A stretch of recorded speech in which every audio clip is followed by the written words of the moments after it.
Right. Okay. We are good. So, what is going on, guys? Tonight, I'm here with Keith from Fire and Dice. Keith, how you doing, brother? Great. How are you doing? Good, man. Good. Hanging in there. Still dealing with the wonderful beauty of technology and all of the things that come along with it. So, I've been better, but we're getting through it. Tonight, we are accompanied by a very special guest. A man that has been a large influence on my involvement in the D&D community. He is the author of DM Guild's bestseller, The Days of Blight, which is an absolutely amazing horror adventure, and also the creator of the Monstrous Lexicon, which is available on Amazon, I believe. Nonetheless, we have Matthew, the Pickled Dragon. Matthew, what's up, man? Hey, how you doing? Good. Was that intro good enough for you? Oh, yeah, it was great. Perfect. I'm blushing over here. And I'm Cameron. I'm from the D&D Coalition. But tonight we got some good stuff that I've really been looking forward to. Matt, whenever you agreed to come on, I was kind of shocked, actually. I was like, oh, my God, what the hell is this guy doing coming on my little tiny show? So, Matt, tell us just a little bit about yourself. Well, I don't feel that special. I don't know why you'd be shocked, I guess.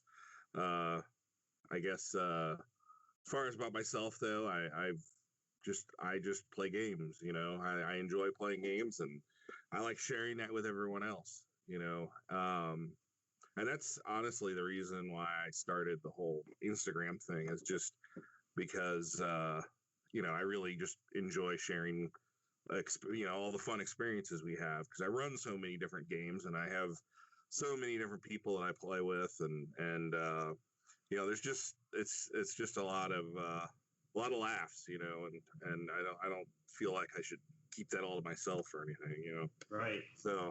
So whenever you started like the Pickled Dragon, everything, was Instagram kind of like your starting point, or how did you get up? Because that's where you're pretty much. I feel like that's where your big thing is Instagram. You got like 15,000 followers, and I know you do a lot of stuff on your story. Is that where you started?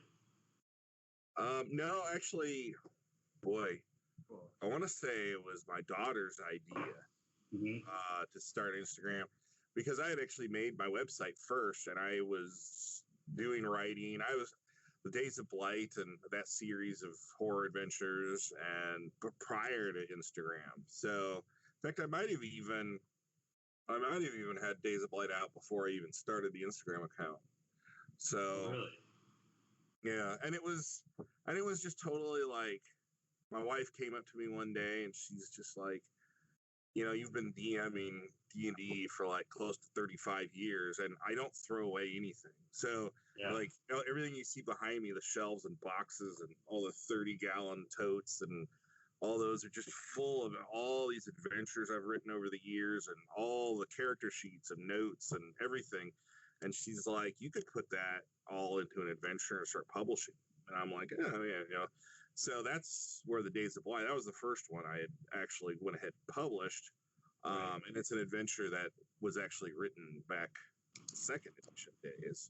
Oh, wow. Okay. And then I updated it for third edition, and then obviously for fifth edition as well. Yeah. No fourth? No fourth. No comments. No judgments. That's what you enjoy. Yeah, hey, Greyhawk. I mean, some people loved it, some people hated it. It is what it is.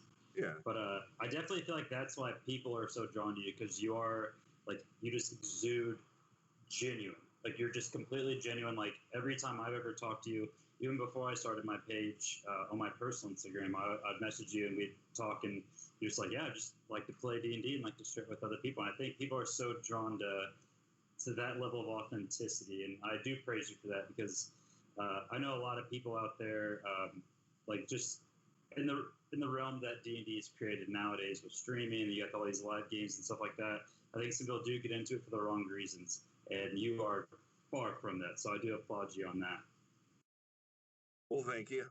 I don't, and honestly, like, virtually everything I do in terms of Instagram or the stories, like that adventure I ran via the stories with the polls and stuff. Yes. I literally started with an idea on the first day, and then I'd wait for everyone to vote, and I wouldn't even like come up with my next response until I would just wing everything. You know, it was just like, well, what would be a really fun thing to happen next? And so everything is completely just like impromptu and what is the fun thing off the top of my head. Like you're very reactionary. Yeah, well, yeah, reactionary, or I don't know. I just try to make sure everything has an interesting hook or interesting twist. On the stories, it's really hard because you only get a few sentences, but yeah, you know. How long is it? Go ahead, Keith. I was just going to say, now kind of tying into that, what would you consider your DM style? Because obviously you've been doing it for a long time, I'm sure since a little before me with first edition. What is your DM style? Do you do a lot of prep, or are you more wing it because you have so much experience and knowledge? Well, many years ago, I did a lot of prep. But you quickly learn, like, I saw a meme recently where they had, like, all of the prep I do and then what I actually get used, you know? And I realized quickly that it just doesn't pay to have more than a few bullet points ready to go. Mm-hmm. And then you wait and you kind of see what your players latch on to, and then maybe you start planning in that direction.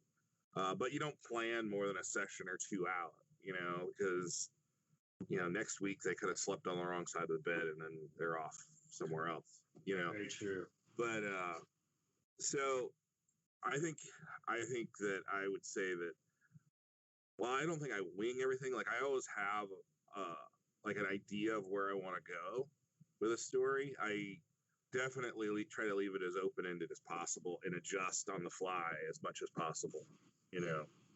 Yeah, so I definitely agree with, you know, latching on to what your players enjoy. I mean, I can 100% relate to that. I had a just like one concept, one little nugget that I threw out about one of my players. He just has this like amulet, this gemstone that he keeps with him all the time because it's left behind by his mother.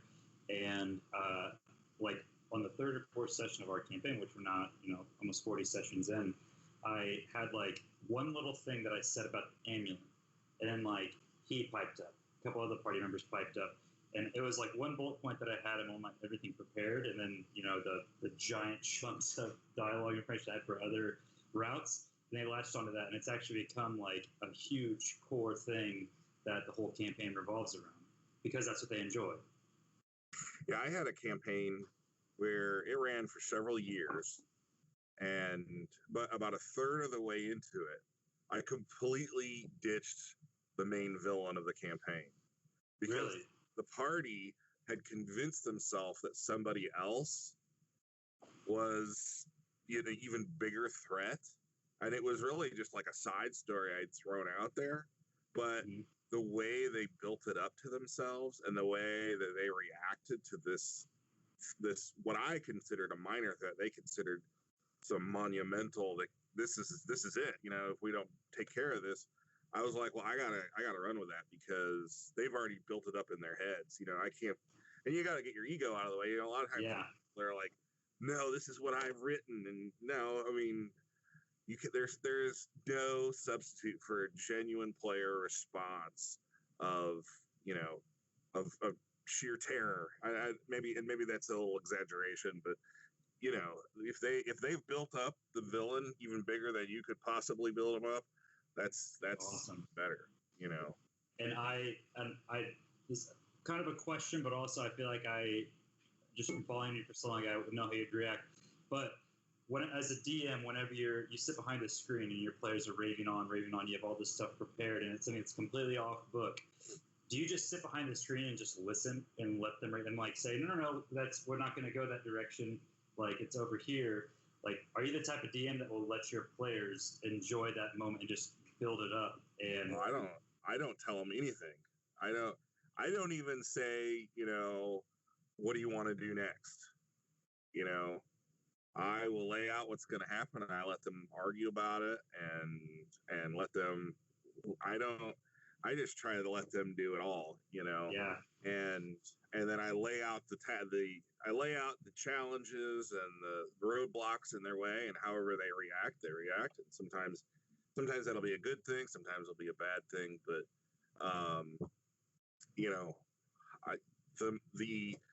the more you try to steer that dynamic, the less genuine it'll feel. I think that's like the number one goal of any DM is to make the world that the players interact in as lived in and organic as possible, you know. Yeah. And by trying to force feed storylines or plot hooks or whatever, you're kind of like it does feel contrived very quickly. I agree.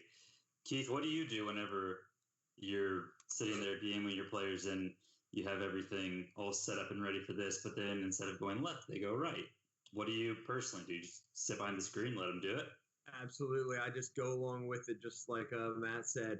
I had a similar situation that you were just talking about where I had one NPC that kind of helped run this small village, and I didn't mean for him to be anything really too big at all.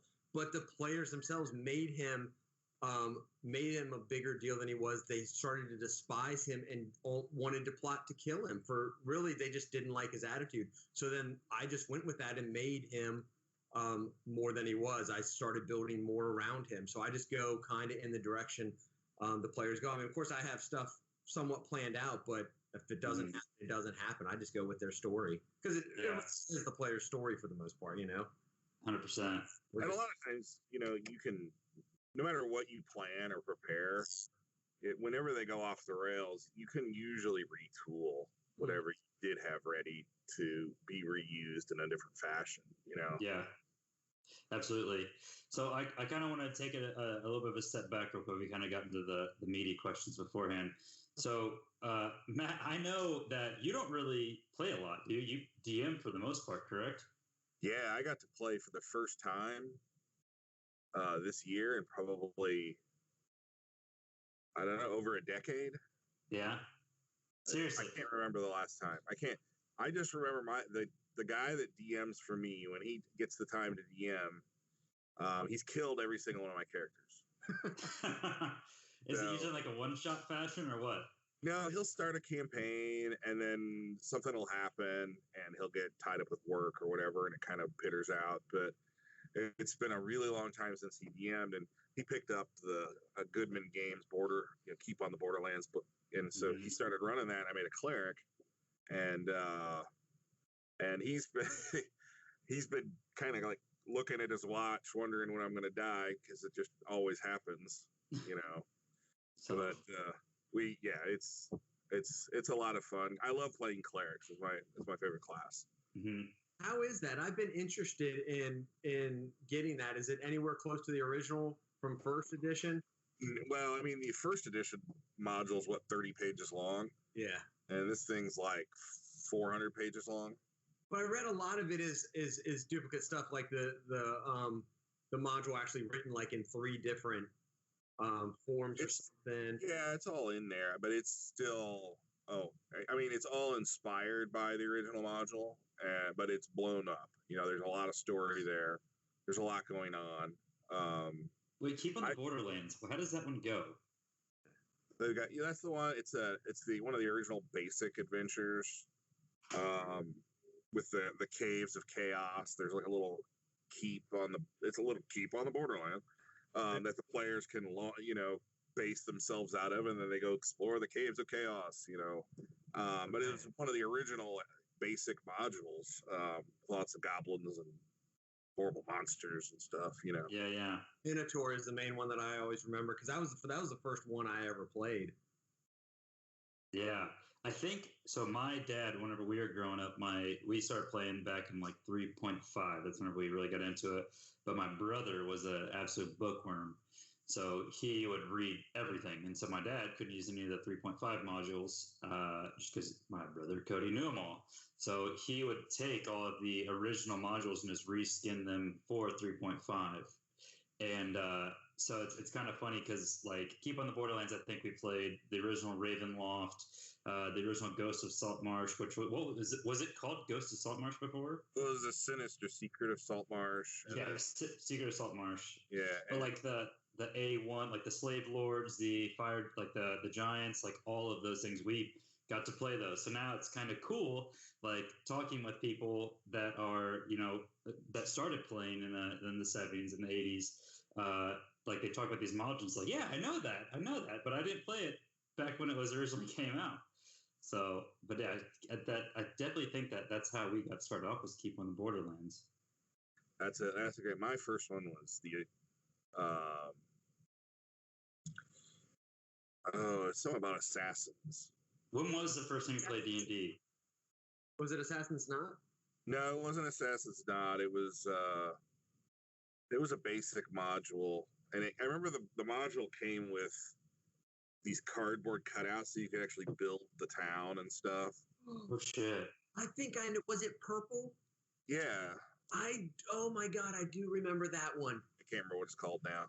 I have it in a box somewhere. I know exactly what you're talking about, though. It's a very thin module too. Yeah, there's hardly anything there, but it's a lot of really high information. I think that was awesome. That was one of the first. Like, and when I say that, we had always played homebrew, so that was one of the first like published modules, because we got the books, and we had one set of dice, and we got the books. And for the longest time, that's all we had. So everything was just homebrew, And then we got a second set of dice, and then we thought, man, look how two sets of dice. How old were you whenever you played D&D for the first time? I want to say my brother. My brother was actually. It's funny because my brother was the one that got me into it, and he played for like, a heartbeat of a time. Barely at all, but he's the one that started the dominoes tipping for me, and I want to say I was like 7 maybe. It was really early on. It was the late 70s and early 80s in there. So that was it. Yeah, I was real lucky though, because I had like dyslexia and all these different learning disabilities, and at the time there weren't any real programs for that. Yeah. Mm-hmm. And so, but my parents noticed, man, he really likes these books a lot, but I would just sit there looking at the pictures because I had a hell of a time reading. Mm-hmm. And so I would want, like, my brother, since he only played for a short time, if I wanted to play, I had to like make it happen. That's kind of how I started DMing too, because, I had this game and none of my friends knew anything about it. And so, I had to teach them how to play, and my parents weren't going to read me the books. They were just like, if you want to figure this out, you figure it out. Yeah. And so they found something that I could latch on to, and through a little bit of help through the school and a lot of self-motivation because of gaming, I was able to work through the dyslexia, even though to this day I'm still a very slow reader, very slow writer. But if it weren't for gaming, I don't even know what I would, academically, where I would have gone, because there was nothing else that I could really latch onto that I could say, I really want to know how this works, but it's going to be a lot of work to figure it out, And my parents were like, we'll buy you anything you want from this game, this doohickey of a game that you like so much. This Dragons and Dungeons. Yes, exactly. But you have to read it and you have to do it yourself, and that's where it all unfolded like that. Wow, I had no idea. So even though you had the dyslexia, the reading disorder, so you still just force yourself to read these modules. Yeah, you'd have to. I like, even today, like, I'll sit down and I'll read a paragraph and I'll be like, I have no idea what I just read. I'll have to go back and reread the paragraph, and it just sometimes, even though like I've been in a number of programs now that have helped, I still find myself having those issues.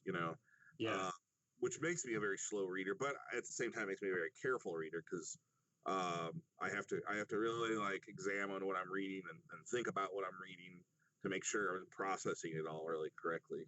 And the same thing when I'm writing. When I'm writing and I'm really on a roll and I'm in the zone, I'll go back and read, like, my brain has auto completed Yeah. sentences, and I'll have left out whole swaths of information that I'll have to go back and fill in. You know, So it's like the beginning part of the subject and the end part of the predicate, and then just like what it means in the middle.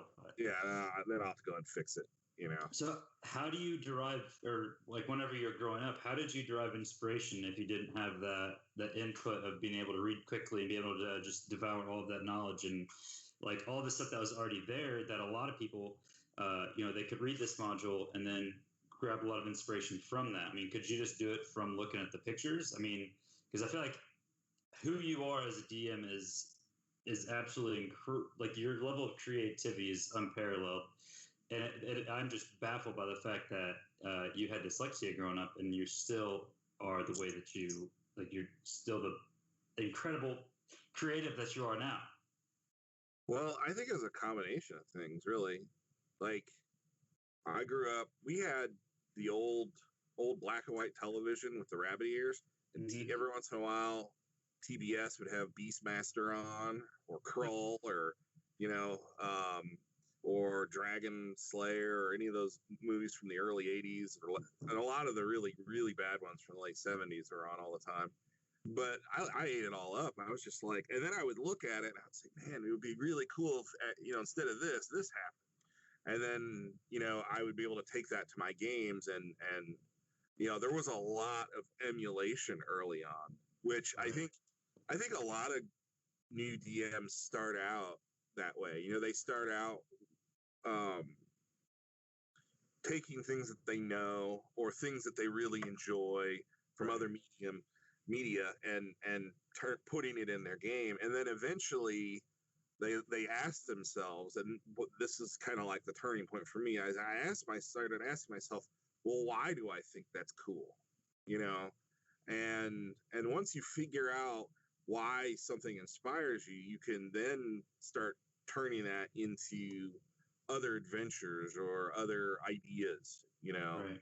So you've got the Star Wars story, is a perfect example. You've got this hero that comes out of nowhere, and he's got all these obstacles in his way, and he's got a mentor, and at some point the classic hero's journey. The student has to move on themselves, and then there's the villain, and so in any story, you're going to have a hero and obstacles and a villain and some sort of ending that provides closure. So the rest is just details, Yeah. And just ask yourself, well, why do I find, the Avengers cool? Or what is it about that I find cool? Or what that I enjoy? And then applying that to different ideas, Yeah. Yeah. It's that, I think this is kind of what I said in the last episode, with the guys from Dice Ministry. It's that epic level of escapism, or it's escapism at its heroic finest. The fact that you can be, whatever the heck you want to be. You can write your own story, write your own tale, your own legend. Which kind of segues into my next question. So you do a lot with world building, and I know, do you use a lot of Forgotten Realms lore? Like, do you use a lot of Faerun-based lore, like, since it's 5th edition D&D right now? Well, honestly, Faerun is the one I know the least about. Really? Yeah, because I grew up with Greyhawk. Yeah. And then from Greyhawk, we started building our own worlds. So, earlier I mentioned that we had the 3 books. We also had the Greyhawk book, or not book. It's like a folder, and the map was in there. And then later it was a box set. But we started out with Greyhawk, but eventually we started building our own worlds, building our own maps. I still have every world I've ever built, the maps for them. And the earliest ones were my dad. I was lucky enough, my dad has had one of these newfangled machines at his work, a Xerox machine. Huh. And, so I got to go in there and make all the character sheets I wanted and build all the maps I wanted and make copies for my friends. And, but it was literally just sitting down with paper and markers and making our own little worlds, and the earliest ones were ripoffs, wholesale ripoffs of things like Tolkien. Yeah. You know, like I remember one of my early maps had a place called Minas, and then nearby it was Tirith. Oh, nice. You know, I didn't want to be too derivative, right? You know, Original there. But and then, you know, honestly, now that I think about it, my very first world I ever built, I actually pulled all the names from a map of Europe I had on my wall. So there was like a Milan and, you know, that sort of thing. And but once I had gotten to the point where I could read with a reasonable rate, I started reading like Moorcock and Tolkien and, you know, those guys. And those guys really, so, you know, of course, at one point I had an Elric main villain and, you know, on stuff. Nice. But I mean, I honestly think that's how all DMs start. You know, they kind of pay homage to the things that inspire them, and then they hopefully transcend and move on and build their own stuff. You know, They blossom into their own butterfly. Yeah. I always, you know, I was actually just talking to a really good friend of mine yesterday, and she's writing her very first own game that she's gonna run. And she kind of like got derailed a little bit. She's like, I was just talking to a friend of mine. It turns out the story I thought of and I've been working on for weeks is basically the same storyline of a video game that's out. And I go, so? Yeah. You know, who cares? You know, you never even played the game, but that's beside the point. Even if you had played the game, is it a good story? Are they going to have fun? And she's like, yeah. And I go, well, then do it. I mean, who cares? Why don't you, when they said it sounds like this video game, what you should have said is, no, my game, that video game sounds like my game, you know, or flip it around. You know, they stole it from me, you know. Exactly. Because, I mean, who cares? You know, as long as everyone has fun, you know. And here's the thing is that there is no way that the players at that table are going to do the same things that the storyline is supposed to do in the video game. There's no way in hell. Yeah, they're going to absolutely take it in a different direction. Yeah. I mean, yeah, all players are really good at that. You know? Yeah. Just unexpected. So, Matt, I did want to kind of ask, so you play, like, I feel like every time I check your story out, you're doing your classic, like, I love how you do this, by the way, where you do the story and you kind of like explain the situation that's currently going on. Like they're walking in and they see this Balor emerge from this teleportation circle and they're about to face off, roll initiative. I feel like those are actually awesome. I love watching those things. But with those games, so are those with people that, are those all long-standing campaigns? Or are those kind of pickup games that you do? Well, I run 2 regular games a week. Okay. One of them is, okay, so right now my Wednesday night game is an open table at a game store. Anyone who wants to join can join, you know. Is that Armored Gopher in Springfield or where's that at? It's Titan Games. Titan Games, okay. By the way, shout out to Titan Games, Armored Gopher. Matt actually lives like an hour from where I grew up. So... Yeah. Shout out to those folks, good people out there. But yeah, so it's just an open table, and it started out as Adventures League. Okay. But they all kind of. I remember at some point I ran for them. The first thing I ran was Curse of Strahd, and then I moved into no. First thing I ran was. Princess of the Apocalypse. Whatever it's called. The Elemental Evil. Yeah, and it was funny because I went in there with my daughter, and we were just trying to look for something to do together, and I found, and they were running, Adventures League, and so I got to sit in for 2 sessions as a player. That was something special, and then the DM just stopped showing up. Oh, good. And I was like, well, screw this. I'll just take over. So the owner of Titan Games is like, oh, I'd really appreciate it. Because at the time, we were having like 14 players for every DM show up. What? And so we quickly, I quickly recruited a few DMs. Right now, we could have as many as 50 players show up on a Wednesday night. What the fuck? Yeah, I mean, seen the video, and you guys have just a ton of people all around at every table. It seems. Yeah, but now we've got a lot of DMs. Mm-hmm. Matt, you realize that you literally are a D&D celebrity, right? I mean, you know that. No, there's no way. Dude, you're the upper echelon, my friend. Why do you think I was all giddy to fucking get on here and talk with you? I just like playing games. But so we have all these players show up, and we did Princes of the Apocalypse, and it was purely by accident though, because my daughter and I were looking for something to do together, and since I always DM'd, I wanted to play the game with her as opposed to being the DM, but it didn't work out. But I think it worked out for Titan Games.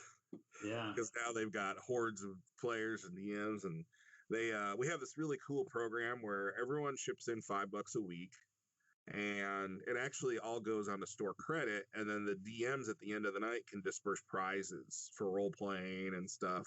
So it's not like the $5 isn't just like kept in store; it just goes into store credit. Yeah, and then they covers the cost.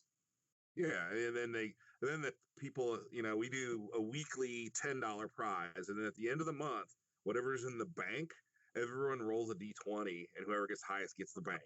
No fucking way. Yeah. That's awesome. So like we just did a big prize. The big prize last time was like $50 or something like that. Every table has their own bank. Oh, okay. And but my rule, and every DM gets to set their own rules, but my rule is you can't win the small $10 prize 2 weeks in a row, and you can't win the big prize 2 months in a row. And then once your month off of winning has expired, you roll at disadvantage until everybody's won once. So it gives everyone a fair chance of, because it's $50 is a nice board game or a book, or it's not. Yeah. And you want everyone to feel like they're getting something. And so far, everyone at my table's won the small prize once, and we've had 3 different winners for the big prize. It's something we just started recently. And that's really cool. Yeah, and it's great. It's a lot of fun. And $5, don't go to McDonald's once and then come play D&D. Exactly. Exactly. That gives everybody extra incentive to continue to come. Do you find that you are able to keep consistent groups in there, like the consistent people? Oh, yeah. Yeah. Well, that's part of the reason why we ended up with so many players, is they just kept coming back, and every once in a while you add a new guy or gal, and it just, they just keep sticking around. Then you have to add. Now my son has taken over a table because we needed yet another DM. Yeah. So now my son's DMing, and his tables now, like, we put him for a while there was no table limit, but we ended up having to put a table limit of 8 on each table, because at the time, my rule was I'm not turning anyone away. I'm just not. Everyone's here to have fun. I'm not going to turn anyone away. So my table would grow. And there came a point in time, I remember the last session, for a while I ran first edition because no one ever got to play it before. Mm-hmm. And everyone really wanted to try it. So we were running first edition, and they TPK'd in the Temple of Elemental Evil against the water cult. Yeah, against the water cult. And but at that point I literally had 14 at my table, and I turned to a guy named John who had said, I'll start DMing once you move to New Orleans. And I said, no, John, I think it's time now. Yeah. So I half the table off, and they started on Curse of Strahd, and it's just worked out. We've got a really nice stable of DMs and a really large, consistent group of players. It's wonderful. That's awesome. Very tough to keep it balanced as a DM when you have that many players, because I have 8 in my main homebrew campaign, and in one shots I think I've had as many as 9. I think is probably the most. So, and being able to balance the encounters is really tough. So you have up to 11 to 14 people. I can't imagine. Mm-hmm. Well, what you have to do, you have to move fast. Yes. Because it's not so much about balancing the encounters, because a DM should have the power to do that on the fly. If I feel like because if an encounter is not, first of all, when you have that many people, you don't have throwaway encounters like you might on a smaller scale. Like no wandering encounters, nothing to eat the game time up. You want them to get to the meat of the adventure, and you want them to role play. And you want to give everyone a chance to interact. And then you really only have the meaningful encounters, but you want those meaningful encounters to feel. You want them to really feel like that. Like okay, I could die. This is serious. So I could be in the middle of the encounter, and I could see early on whether it's going to be a pushover or not. And if I feel like it's going to be a pushover, but I want them to feel that extra excitement. Hey, a second wave is coming in, or oh my goodness, this mage is maybe a little bit higher than you guys originally thought. It's the DM has all the power to make it as fun as they want to make it. But when in terms of just keeping things going, I always remind someone like, Cameron, it's your turn, but you're up next. Keep it going. I started incorporating that a while back, and because that's something that frustrates the hell out of me is especially whenever there is 8 or 9 players. Whenever it's like it gets to their turn, and then there's like, okay, so what's that guy doing? It's like, oh my god, you just had 15 minutes to figure out what the hell's going on. Or let me look up my spell now instead of when I was. Exactly. I love I think my favorite quote from Gary Gygax is that one where he said, the secret we don't want all DMs to know is that they don't need the rules. And he said that because he wants them to buy the books and stuff, Yeah. But the truth is that DMs don't need rules. So if one of my players is like, I think the spell does this, I'm not going to have them look it up. I'm going to say, sure, that's what the spell does. Or I'll make a ruling. We can look it up later. You got to keep that moving 100%. forward. And if you mess something up, who cares? I mean, it doesn't matter. It is what it is. Back and and we've got little chat rooms and stuff set up for the groups, and we have if there was something we ruled on that was right or wrong or whatever, we can post up there the next day. But anything to keep the game moving fast is for a big group. That's critical. You gotta keep it flying forward. Absolutely. We were actually talking with I think it was Dan from It's a Mimic, and he said that people, whenever D&D was still growing, people would look up Gary Gygax in the phone book and call him and ask him about a certain rule. He'd be like, well, yeah, how did you do it? And just be like, I did it this way. Well, then, yeah, that was correct. Right. Yeah. Well, it's more like, sounds good to me. Yeah. Yeah. I never had the privilege I didn't really get big into D&D until I played for about 12 years, but really getting into it until probably about the last 2 or 3 years. So I never got the good fortune to meet or talk with Gary Gygax, unfortunately. But I did want to ask a question kind of about just general table etiquette. So being that you do play with a lot of people, and it sounds like you have some semi-regular groups and some like revolving door type groups, how do you deal with difficult players, whether it's in the sense of them talking while you're describing something and then asking questions about it later that the whole group knows the answer to, but because that one guy was talking, they didn't catch it. So how do you deal with things like that, people that are disruptive at the table? Well, I personally don't see someone not paying attention as disruptive. I see it because I have a rule. As an opportunity. If you're sitting in your chair, you're in character. If you want to say something out of character, stand up. So if you're not paying attention and you're sitting in your chair, your character's not paying attention either. Right. So if something happens to them or something happened, and he's going to turn, well, what happened? Well, you weren't paying attention. You don't know. That's brilliant. Yeah. I had that situation actually happen last night where we're playing and one of the fighters has 2 creatures right next to him, and it's his turn, and he's like, okay, well, I'm going to move. Wait a minute. He was like, did they use their bonus actions to use an opportunity attack? And I'm like, do you know? What is the answer? I'm not going to tell you. Don't tell him. So then he's like, okay, I'm going to move. And I'm like, opportunity attack. My favorite one is, obviously, I use lots of miniatures. Mm-hmm. And it's a whole other conversation. Yeah, I use lots of miniatures, and I can't tell you how many times.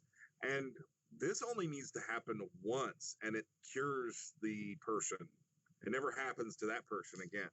But okay, so there's the monsters are on the field. Everyone's got their little miniature out there, and it comes to someone who hasn't been paying attention, and they say, "Okay, I attack," and they roll the dice. And, oh, I got a 19. I go, "All right, well, you swing your sword as hard as you can. Had something been in the square right next to you, you would have hit it, but you didn't check to see where you were standing. You weren't paying attention. You didn't notice that the monster had moved away, or something along those lines." And they're like, "Oh crap, okay." So you're saying like now. Oh, so you're saying like if they did move out of range, and Yeah. they just like, okay, I'm gonna go ahead and attack them. Wow, that's really smart. Players will learn quick when you do things like that with them and just make them suffer the consequences of not paying attention. Yeah. Yeah, I don't need to pay attention.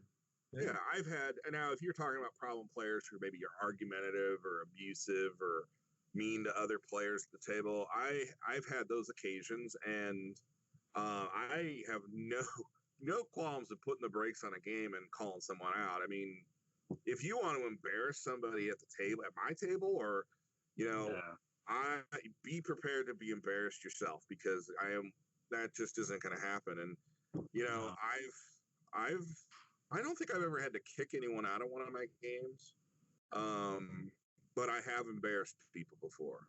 Yeah, and not willingly, and when I say embarrassed, I mean you call someone out for rude behavior. Don't be a dick. Yeah, you don't even have to say that. It's once you point out the behavior, a lot of times, I think a lot of people don't even realize, but when they get frustrated or they get upset and they start flying off the handle a little bit as another player, or if a circumstance, reminding them that they're in public and that there are other people at the table who matter just as much as they do, can make a person red-faced. Now, mm-hmm. I've had one person in the past who felt justified in what they did, and I didn't have to kick them out of the game because after the game, after calling them out and everything, and they came up to me after the game and they're like, "Oh, you're out of line." I'm like, "Well, you know what? We don't have to agree. If you want to come back next week and you want to treat everyone with respect and you want to follow the rules of my table, that's completely up to you.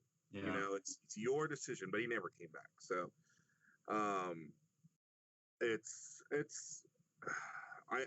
I think it's the DM's responsibility to enforce that situation. Yeah. Now, if I've had people get upset based on what characters do to one another, and to me that's a little different. It's different. Yeah. Depending on the circumstance. Like I would never allow somebody to do something wholly inappropriate to someone else's character. I just put the brakes on it and say, like, that's not why we're playing this game. I wouldn't allow someone who's mad. As an example, I used to run games for kids on the weekends, and I had a great group of kids. But kids get into fights, mm-hmm. and the healer of the group he was mad at somebody else in the middle of a dragon fight. Just decided, I'm not healing anybody. So I just stopped everything, and I said, what we need to do is just talk this out now. Let's figure out what the problem is, and then let's start again. Mm-hmm. And we worked it out. But that's kids, kids are being kids and stuff. But yeah, I feel like I'm way off topic now. Table etiquette. That was the original conversation. Actually, you did bring up a really good question, and this is something that I'm personally experiencing right now. Let me backtrack a little bit. So the nature of my question, kind of why I asked that, is because I always try to – I'm the type of person where I always want to consult and be in the presence of people that are smarter than me, that have information that I feel like that I can learn from. So that's largely why I want to talk with you about these, because I think it's not only questions for myself, but questions that are applicable to other DMs, other players, other situations. currently I have a group of, they're all 8th level, and they're getting to the point now where, hey, things can fucking kill you, and your characters can die permanently. We play a pretty role play heavy, high stakes. We're invested a lot in our characters. We buy custom minis for our characters, things like that. It's a lot of time invested, in hours, and just money too. And it's getting to the point now where I'm encountering those situations where you said, like, okay, I strike this. Okay, well, I strike this guy that's next to me. Well, he moved away last turn, so you can do this, and it just kind of like puts a halt to the game. And I'm running into situations where I'm constantly having to re-explain things. Luckily, we're a pretty tight-knit group, so there's no animosity or disrespect to one another. But it's just like I'll explain something, and then 15 minutes later, a player might be like, "Oh, what is that?" And then the rest of the group looks at them like, "Dude, what? That's the thing." And it's frustrating because I just want to be like, "Man, what are you doing, man? Are you at the same table as us right now?" And I just don't really know how to deal with it. But you definitely have given me some good ideas on how to follow that. But I guess the nature of the question here, I'm rambling on, is whenever you have a situation where you want to call a player out like, hey, please focus, how do you deal with that? Please focus. Well, to the point where it disrupts the flow of everybody else at the table. Well, I think I honestly feel like there's two things there. One, I honestly feel like if you were to say to this sounds like your situation. Well, no, there's two things. I'm trying to say it the right way. There's two things going on here. One, it's your home game, right? Mm-hmm. So you probably have known these people for a long time. You're all friends. You're all hanging out. And the point of all of this is your group of friends doing something together and enjoying themselves and having that camaraderie. Yeah. And if someone's not paying attention, well, are they the kind of person who are always, not paying attention? Like, regardless, if they go to a movie, do you have to explain the plot to them? Is that them? Is right. One question. Because if it is, well, there's to me, I would just chalk it up to that's the character too. If that's how he's going to play his character, and it comes to his turn, and you didn't hear he didn't hear the previous player say, "Oh, well, that creature, I hit him with my fiery sword, but he's immune to fire," and he didn't pay attention, and he comes at him with a firebolt. That he wasn't paying attention. I mean, it's there are forgetful people. It's a role playing game, so there are all sorts. Not everybody pays attention. Not everybody is observant. My youngest daughter would walk into a closed door if someone didn't open it for her half the time, because she just doesn't pay. She's not aware of her surroundings half the time. Right. And so it's, to me, I just let it go, And now if the other people are getting upset over it, I think it's a matter of them knowing that going forward, if someone didn't pay attention and it's their turn, they're going to have to suffer those consequences. Because if it's if you're having to stop the game because the players want to fill this other player in, that's a problem, because the character missed all the details in addition to the player missing the details. Okay, right. So if you're in the middle of combat or whatever, well, if it's that person's turn, saying something's a free action on your turn. Yeah. I just that sort of thing just doesn't bother me. I just there are all kinds of people in the world. Yeah. There would be all kinds of different adventurers. They all would react differently, and one person could look at something and they'd say, that tie is yellow, and the next person could look at it and say, no, that tie is orange. You know. So what you're saying is that I just need to take a Xanax before we play D&D and just let it roll. Is it that bad? I mean, honestly. No, and it was this past session that we had on Thursday, it got to the point where like said person asked a question and the whole table, I didn't say anything, the whole table looked at him like, dude, no, it's this. And that was like the first time like everybody unanimously, like I could tell that they were getting annoyed or upset because it wasn't the first time it had happened, but it got to the point where everybody else said something. All right, well, I mean, make it part of the game is what I'm saying. Yeah, no, that's absolutely part of that character. You know, that is part of that character's personality. Mm-hmm. You know, so yeah, that's definitely very helpful. I do appreciate that. Because honestly, you're just never going to change a person, especially, you know, all you're going to do is you're going to create friction among friends, and you don't want that. No. You know, make it part of the game. Just explain to the rest of the table, this is how we're going to do it going forward. If someone's not paying attention, it's on them, you know? And granted, that could impact the whole group when someone throws the fireball when someone else just shouted out they're immune to fire. But I think over time, a person is more likely to change if they feel like tangible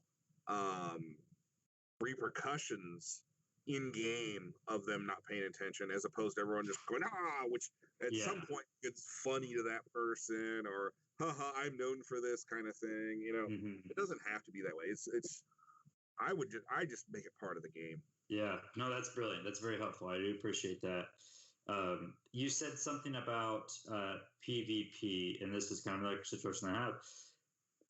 And this is kind of like a plot device that, as mentioned previously, was something that I didn't intend on being so big, but they just really latched onto it and they like it.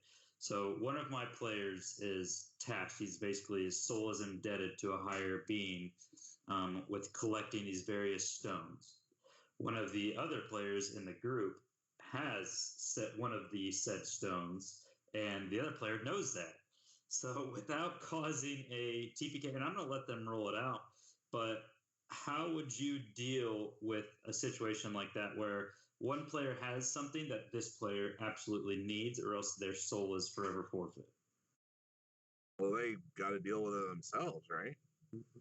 So if it boils down to like this player wanting to murder that player. Well, why does he want to murder him? Because it's basically it's basically his life or player that wants. So it's one or the other got to go. Yeah. So yeah, it's a mutual agreement. It's the character one of the other.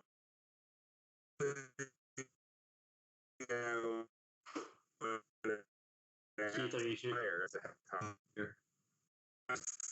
Matt, you're breaking up a little bit.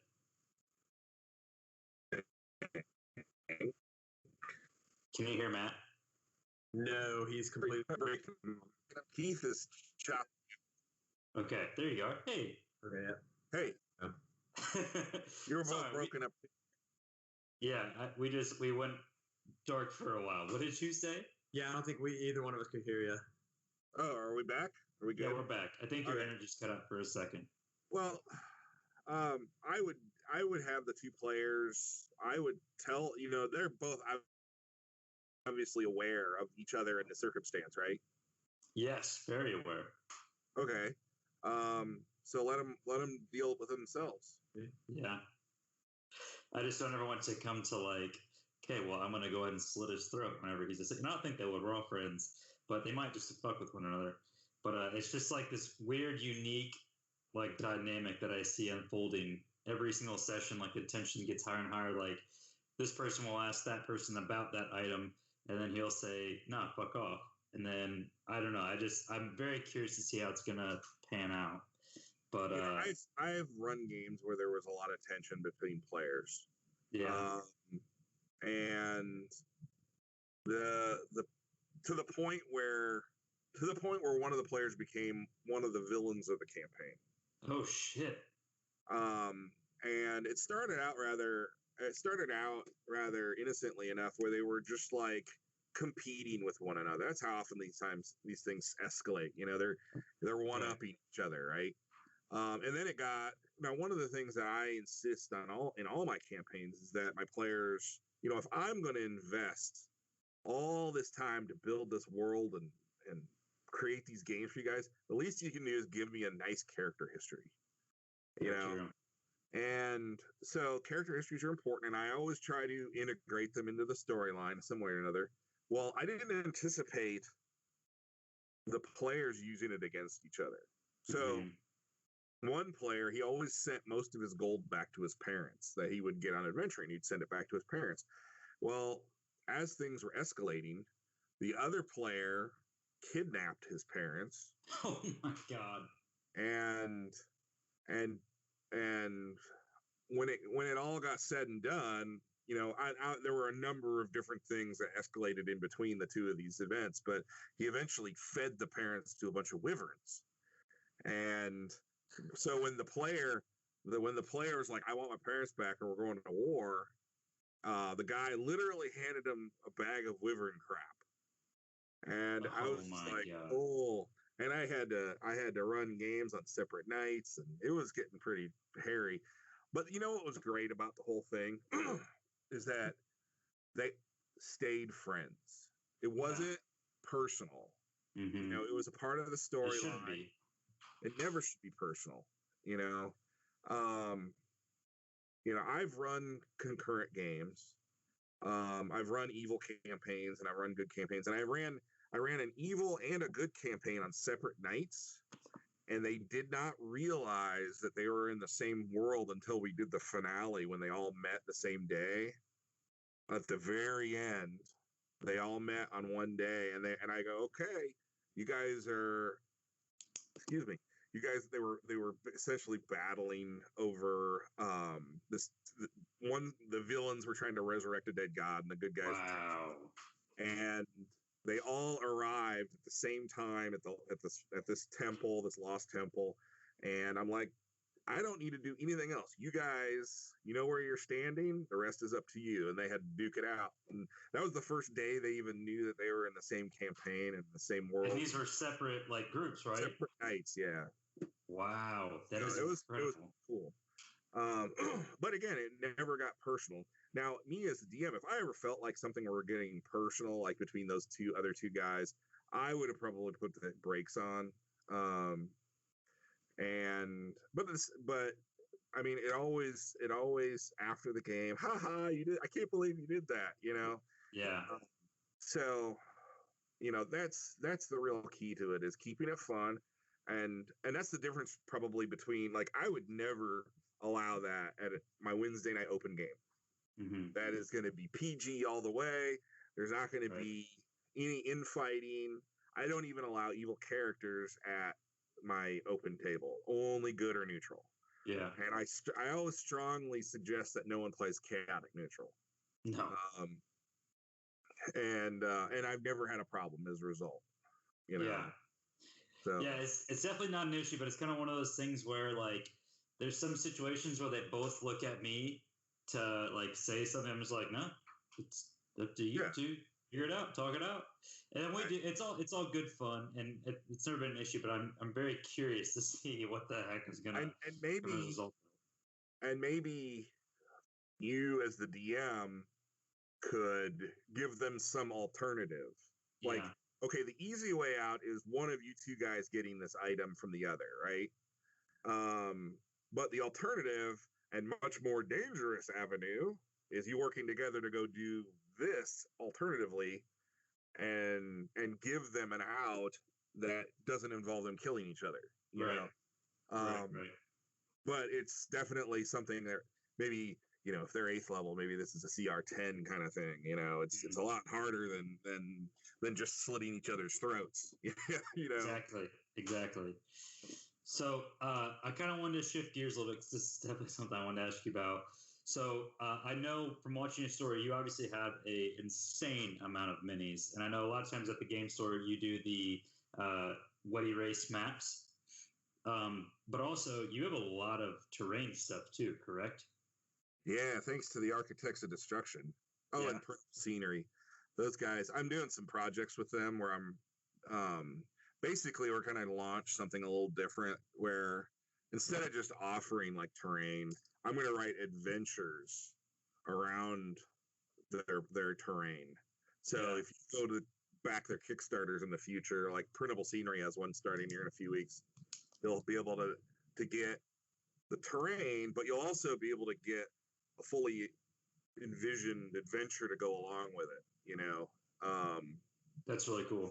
So I mean, my thing is always about story. Like, you know, if you started talking to me about how you built your 8th level paladin, I'd probably fall asleep. I just, if you started talking to me, what set him up to being an adventure, now I would be interested in that. Right. So, story than anything else. And so to be able to put a story to like the Architects of Destruction stuff or the Printable Scenery stuff or whatever. Why is that summoning circle in that room? Say again? Like, why is that summoning circle in that room? Why is that construct here? Things along those lines? Yeah, exactly. Like, because, I mean, everything is a story. You know, before a ruin was a ruin, it was something, you know, it wasn't a ruin. And before it was a temple, someone decided to build a temple there, and, you know, and so on. And so all of those stories are what's interesting. Well, those are what make a campaign, you know, is that story. Otherwise, we could go back to the old days of D&D, and I'm talking like before the books were even out, you know, brown box stuff, where it was just, we've got a mega dungeon, let's go, you know. And no, you know, for those who love that, great. But my thing is the story, you know. That's what no, I definitely agree, and I think Keith, you'd be on board with that too. Absolutely. I mean, like I said, my main homebrew campaign is always probably it's maybe 50-50, if anything 60-40, and role play. I love the role play. Probably might even be higher than that. The more we get into it, because it's all about bringing in the backstories. Like Matt said, I love having those histories and backstories to play off of within the campaign and help build around that and see which direction it takes the players, and trying to help each other solve or you know, figure out what they're doing with their own situations, and seeing who helps each other and how they go about doing it. Absolutely. That's what, you know, I love. Like even like I don't like to, unless it's on Wednesday nights. That's the exception, because it's a open table. I'll use the stuff from the DMG, but for my homebrew games, I like to build my own magic items. I like to build my own monsters, but the statistics aren't really what motivates me. It's always what motivates the monster that really interests me.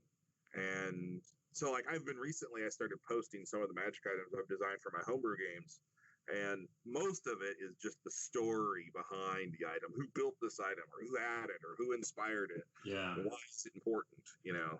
Right. Yeah, no, that's a really good point. I kind of, on the point of role play, as a DM or as a player, what would you say is your biggest weakness personally? Like, what is your Achilles heel that, like, something you just feel like that you just aren't good at?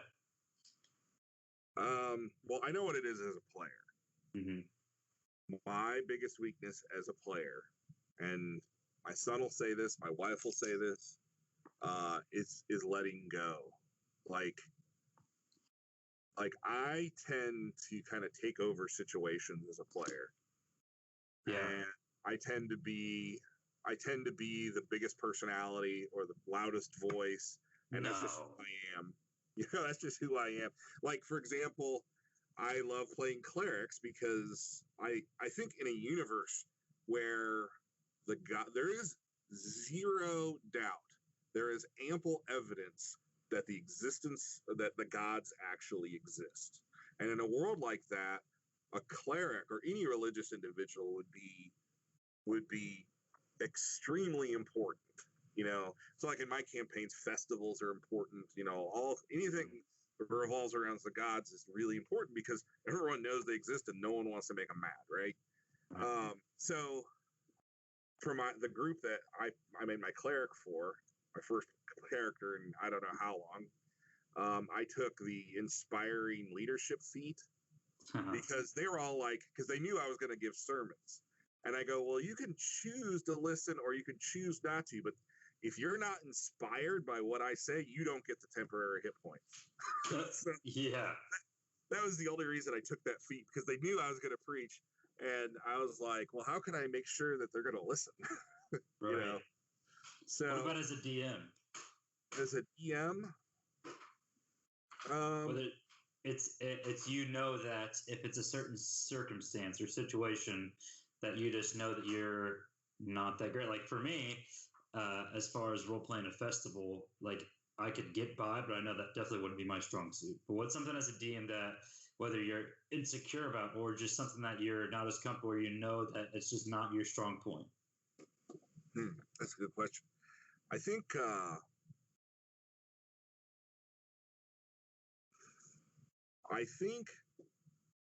you're up next. I think my players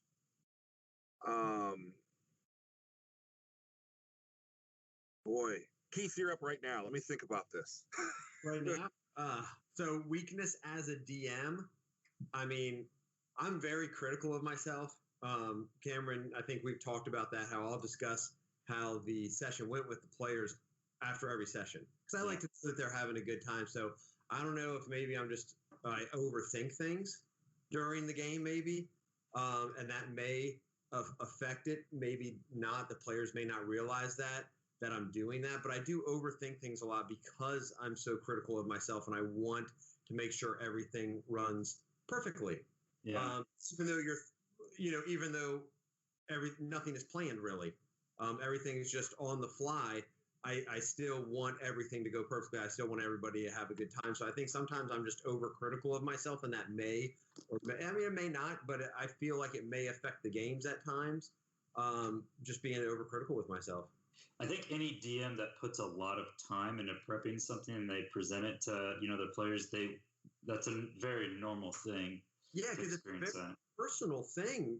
When you're putting together that world, especially in a homebrew, when you're putting together all that stuff yourself, and this is your world, and all these players are going to take part in it, and you really want them to enjoy it. So yeah, you invest a lot of time, a lot of emotion into this thing, and you're working it with them to tell this whole story. So yeah, you get very involved. So it can actually be somewhat emotionally draining some nights, especially on a long session and stuff. It's fun and it's rewarding, but yeah, it can definitely be draining and stuff. Yeah, every Sunday we play from noon to 7. That's a good one. Do you take every Sunday? That's my homebrew game. That'd be a dream. Do you take a kind of break in there, or is it just 7 hours straight? We don't take breaks unless we grill out. If we grill out, we'll take a break. But other than that, no, we don't stop. I'd love that every Sunday. Oh my god. I think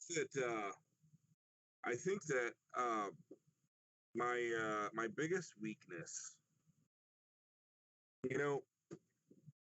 my biggest weakness is, I think my players will say that I have opened up a whole new, and I've heard this from them many times, that my campaigns tend to be shades of gray. Like a lot of moral dilemmas, where even the right answer can be painful to swallow or follow through on. Yeah. So it's not a right answer necessarily. Like even the right answer just still doesn't necessarily feel good. Right. And I think one of my things is that I think my players my home players that I've been gaming with for a long time, I think that they have adapted themselves to that style of play. Yeah. And so I think one of my weaknesses is that I build a lot of my adventures around the idea that the players are heroes. And that's not always necessarily true. If I set up an encounter and I'm hoping that, or I'm planning on, okay, I've got this hostage and the players are going to do X, Y, and Z to try to save this hostage, or the player, like I'm thinking about all the different possibilities of what the players are going to do to rescue this hostage, right, and what that's going to mean to the story. And then suddenly the mage lightning bolts the hostage and kills them. Well, it took the hostage out of the equation. yeah, Like, I think my players are adapting, and it's taking them many, many years to do that. But stuff like that happens, and I'm like, whoa, are you serious? And that's not heroic at all, Yeah, but I yeah. still expect them to be heroes, and I need to. And maybe it's partly my fault because they are so used to having these decisions or these dilemmas put in front of them where there is no really good right answer to do anything, and maybe I need to kind of back off on that and let them get a breath for a second. But I don't know. I think that would be the one thing is I always think of my players as heroes, and maybe I that's something I should rethink at times. Yeah. Because they've thrown me for some loops in the recent couple of years, Yeah. So your main homebrew group, you guys, it's been the same. How many people are in it? Right now we have. Well, it depends on the night, because we got one firefighter in our group, so he misses every third Sunday. Okay. And when he misses, we play a different game. Okay. So we actually have 2 campaigns going on Sundays. Jesus Christ, man. And so we. Do you have a favorite game? Like a favorite kid? Favorite campaign, you mean? Yeah. God, that's hard. My wife doesn't play as much now because she's so busy with her business. Mm-hmm. But one of her characters was my favorite character of all time. She was a half-orc monk. This was 3rd edition. Oh, that's good. And first level, she's like, I really want her just to be gross. So she took the filthy feat. Yeah. And the filthy feat is like greater fortitude, but worse. Mm-hmm. Because it only gives the fortitude's con save to a few things, not everything. But she wanted to have this character who was just this filthy, stinky half-orc. And then she created this whole backstory as to why she was that way. Like, she actually grew up in orc villages, and her father, in order to protect her from the other orc warriors, made sure that she had the worst possible hygiene. So it's actually a lot more involved than that, but that's the gist of it. And that is probably my favorite campaign, because that was the campaign where I abandoned my main villain about a third of the way in for this. Yeah. For this, and the funny thing is the new villain was a former player character who died, and he got buried on desecrated land. And after he died, the party buried him at the site and then left. Well, I was like, well, it might be cool for the party to have to go back and get him, because his parents were in a nearby town, and they're like, we'll pay you to go recover his body, And I had the idea, well, what if he came back as something different after being buried on this desecrated land, and it just kind of idea. Yeah, it just unraveled from there, and he became the big villain, the whole thing, Right. You said something along the lines of kind of talking about what your weakness was, and it reminded me of something that Matt Mercer actually said in, I don't know if it was an interview or what, but it was abandon an expectation. Sorry to go back, but he said abandon an expectation. Take away any expectation of what you think a player's going to do or the level of role play that they're going to have, and just enjoy the game. And I think that's kind of where, like you said, you have the hostage, and then, oh shit, they killed the hostage. That's kind of where I get frustrated, and it's kind of revolves back to the circumstance I was encountering. I get really upset with myself whenever I've work really hard to try and make something crystal clear and paint a really good picture. And then if players don't get it, then that to me is just like, I see everything start to fall apart. Like, what am I doing wrong that they don't get it, that they don't understand, that they don't clearly see it? This is a big problem here. And having such a hard time whenever players don't, I guess when players don't play to the level that you expect them to. Well, you know what though? Those are opportunities though. Yeah. Like my players were obviously way off base on what I intended them in that campaign to do. Like they thought this dead player character was like the Antichrist. And so I was like, it's a half bad idea. Let's make him the Antichrist, and I went with it. Yeah. And the alternative to that is, well, you spend I could have done the flip flop of that would have been, well, you spent all this time chasing this old beguiler down and taking him out. In the meantime, the real bad guy's been doing X, Y, and Z, and he's even more powerful now. What do you think of that? Like just let it happen, and I can see getting upset. Like, I can't tell you how many times, like, I'll be sitting here and somebody will have made just an assumption, and that assumption becomes reality to the players. And you're sitting back there like, motherfucker, no. No, I don't care. I mean, it's just like, okay, well, you made this assumption. And then when it bites them in the butt later, they're going to go, but I thought this. And I'll say, well, you thought that, but you were wrong. Reality. Yeah. That's good.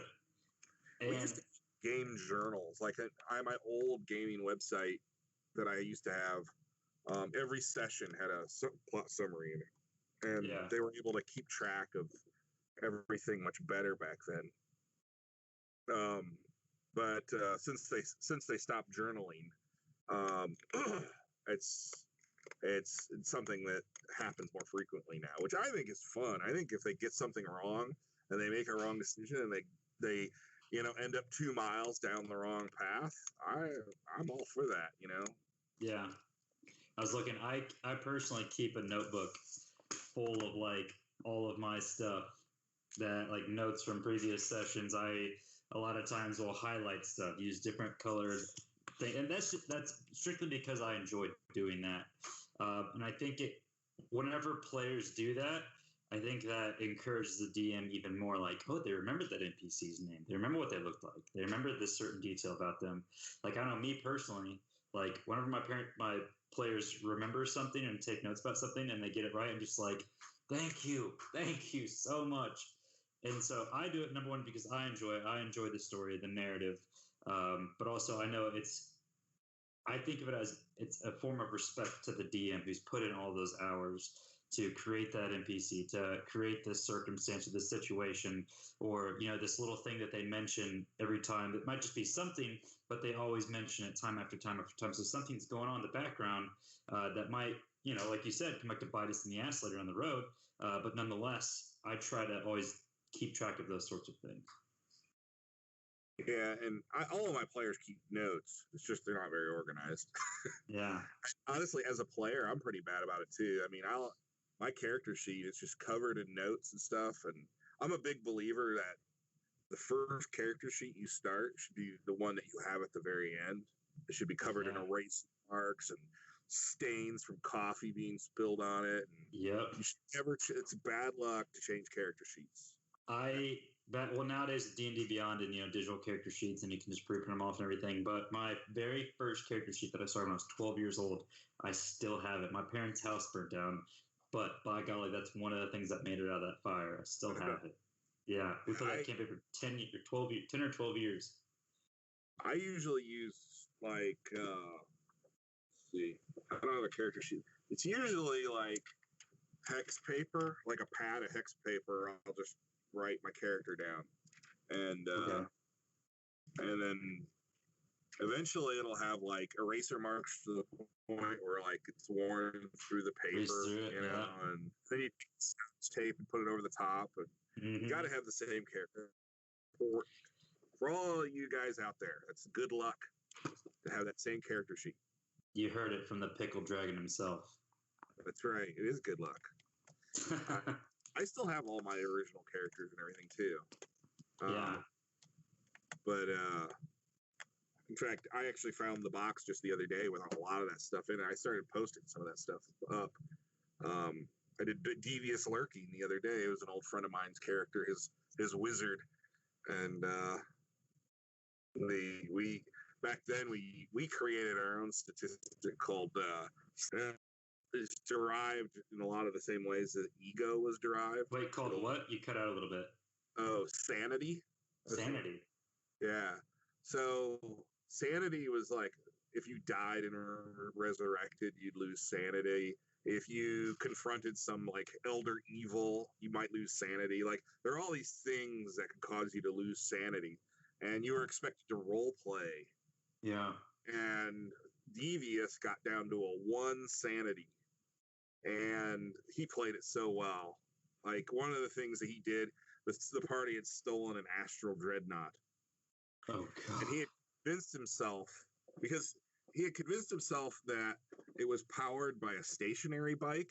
So he had like all these hirelings just vigorously biking on a stationary. Oh my God. And he was like, we'll crash if you stop, or, he had a Knoll follower he thought was his great grandson, and he was a human. Mm-hmm. He had this great idea. This is back in second ed. He wanted to create a magic item that would raise his charisma up high so he could evangelize all of his ideas and everyone would believe him. Well, I threw in a little twist. I said, well, you made the item, but it only works for people who are insane. So 3 sanity or less. Oh my God. And so he started going from asylum to asylum, springing all the patients and it was kind of like a Thulsa Doom moment almost, where they all started following him around, It was pretty funny, but he was really, really an amazing role player. That is awesome. That's really neat. That's how the fuck. I'm just trying to think. How would you facilitate that? Were you DMing this group? Yeah. How did you facilitate his idea whenever he'd pipe up and be like, "Okay, I'm gonna go visit Harlem's Asylum for the Insane and try to recruit them"? How would you even like? Well, I mean, they're all locked up. What are you gonna? I'm gonna break them out. I'm gonna blow a hole in the side of the building and get them out.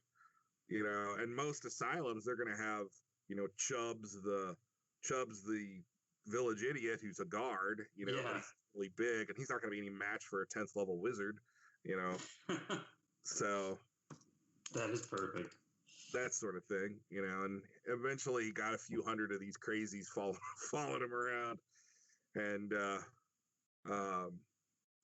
he had a follower he named Von Wheezy Bill was his name, and he's like he made him field marshal of his flock, so he was field marshal Von Wheezy Bill, but it was a lot of fun.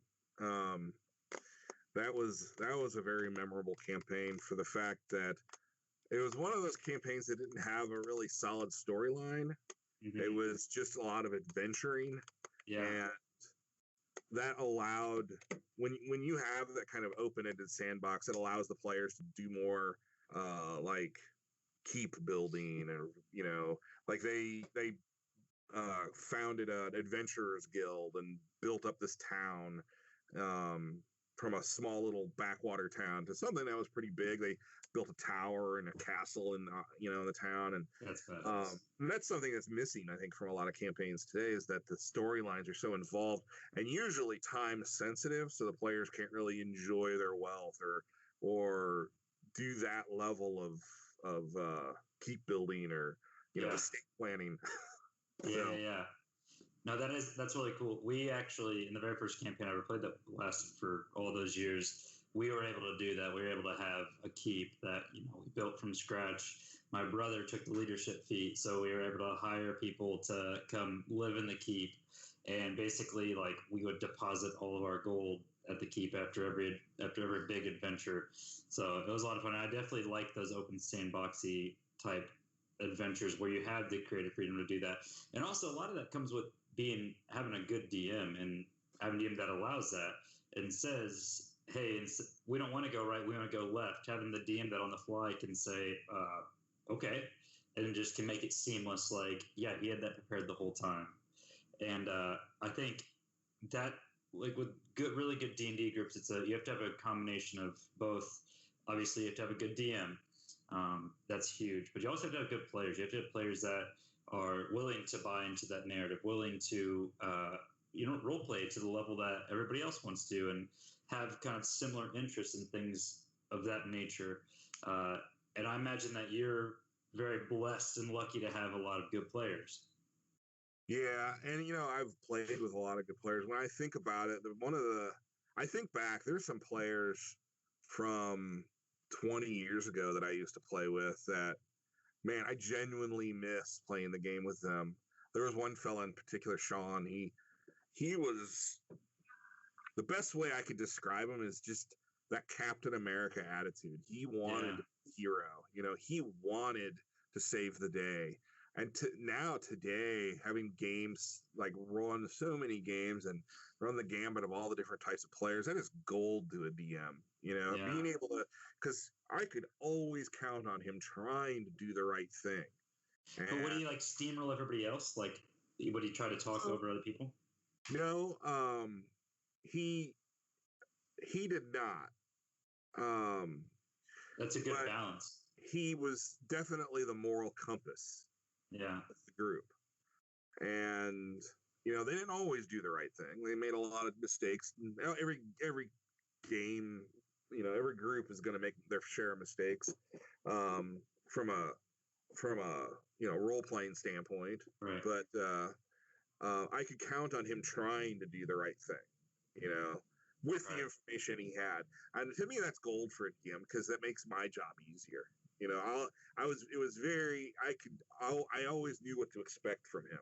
Yeah. And he would always try to convince the other players to go down his path. He wouldn't force anyone to go down his path.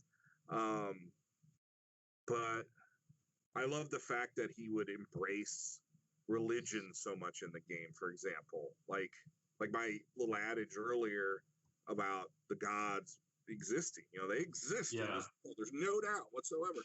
He latched onto that, and that was something that really stuck with me for a long, to this day. And I would say that even though he always played a fighter, or a ranger, fighter or ranger, I would say that he was always the most devout character of the group. And that's fun as a DM. Yeah. That's because you can put in plot points that they're going to hit, and they're going to have a great time with it. Yeah. If I really want to run an adventure where the party has to rescue missing kids, I could count on him doing the right thing. Like there are certain things he would dig his heels in for, and if we had to run it on a different night, damn, my God, we'd run it on a different night if the rest of the party wanted to go do something else. But he was great. I still miss him a lot. And my old group, though, I really can't complain, though. I have been blessed. I truly have been blessed. My groups today are, they all have an amazing quality to them. In fact, my Sunday group has, I would say, each and every one of them. How many people are there? Well, it's either 6 or 7. Okay. Sorry, I didn't mean to cut you off. Yeah. But each and every other than what? It's either 6 or 7, depending on whether it's the firefighter who's in. You're saying each and every single one of them what? They each contribute to the game. I don't have anyone, and it wasn't that I cherry picked or tried. I just got lucky. I have a Sunday game where everybody is involved. And I have my moments where I have a couple of people talking and not paying attention. But if they miss an important detail, they miss an important detail. That's on them. But I've been very, very lucky. Even with my open table, and maybe it's just I've had very, very few problem players in the last 35 years. Very few. And maybe it's just part and parcel of gaming, the kind of person it attracts. But I've always felt like gamers are just a cut from a different cloth. I think that many of them, or most of the ones I've had the privilege of playing with, have always been people who really want to embrace the fantastic and That's awesome. get their imagination on fire. Even when I run games at cons, or I'm just complete strangers at the table. I've met some of the greatest people, and I'm, we get on Facebook, and I've played one game with this guy. Now we're friends on Facebook, and they're always trying to like block time out so that if they're in town, that we can do a game, Yeah. And it's just, I don't know what it is about gamers, but the D&D shirt, I think says it all. Yeah, man. I think I actually had this custom made. All right. Yeah. I had this custom made too. My Pickled Dragon shirt. Yeah, I love that. But I couldn't agree with you more, man. And it really is a community. And before we got on before we started recording, we were kind of chatting, and this whole thing with the podcast, and even the whole page that I the coalition page, it has been like, I can't even believe the amount of support that I've got from in such a short amount of time. And everything, like every single bit of direct messages or reply from stories, it's all positive. It's all people that are like, "Hey man, that's awesome," or "Hey man, how do you do this? How do you do that?" And it's never been like, "Dude, what the hell are you doing? You're a fucking idiot," or "Hey, that's not correct." It's always been a helpful bit of information. And I think, like you said, gamers are cut from a different cloth, and it's what makes me really enjoy doing this. And I think, obviously gaming existed before D&D. We had war games and Avalon Hill games and all that good stuff. But the thing that always has stuck with me the most was one of the things I never miss every Saturday morning. Tim Kask puts up his new Curmudgeon in the Cellar on YouTube. And he basically opines about the old days of TSR, and he answers questions about Gary Gygax. And I got to be in one of his games at the last Gary Con and got to talk with him for a while. And it's just so many cool things. But the thing that he and Gary said that stuck with me to this day, and this is what, now that like you said, my Instagram's got like almost 18,000 people on it. And I've done my best to try to help people who are trying to, start a business, or, Mindscape Miniatures. He's just trying to sculpt new tabletop terrain. I'm trying to help him, Yeah. One of the things that Tim and Gary said that really stuck with me is that they really wanted to create, and this was their strategy with the early Dragon magazine. So Gary left TSR, was they wanted to build something that really raised all boats. So you have TSR D&D boat here, and you had Judges Guild over here, and as that tide rose, they wanted everyone to rise with it, because they knew that one of the special things about the community was that we were always willing to help one another, and they wanted to be there for everyone as well. And so that's kind of like my approach to the whole thing. I get tons of requests for people to plug their products and stuff, and I obviously can't do them all. Right. But I try to help people who I feel like are really trying hard and are really have a good idea, something that really contributes to the game, to the communities. This product, it may not be like Dwarven Forge or Architects of Destruction scale terrain. It's a cool fucking piece of art.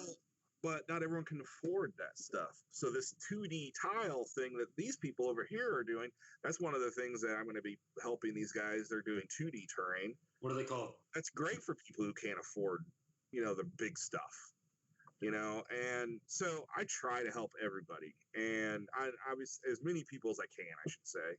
What is that company called, Matt? The 2D terrain people? They have a Kickstarter starting soon. They sent me all of their tiles.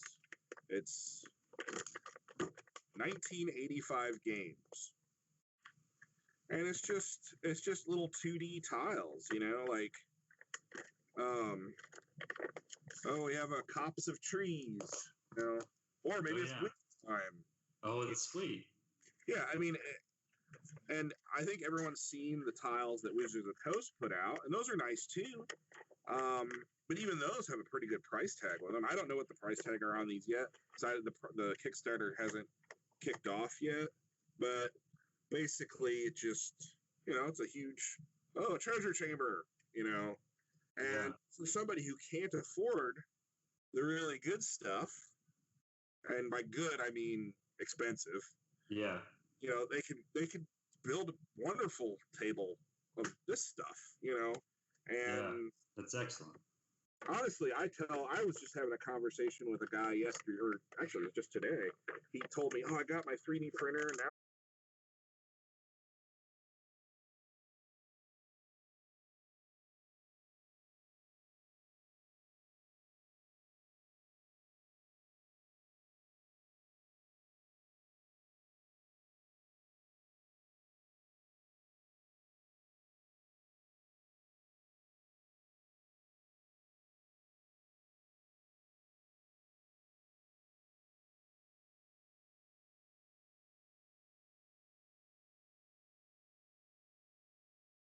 So I can have it off the table, and I could just drop it on the table with as line of sight permits, So you can see down the tunnel. This is all you see, and then I keep adding on, And then if they decide not to go that way, I don't have to clear a whole table of terrain. It's just all off the table,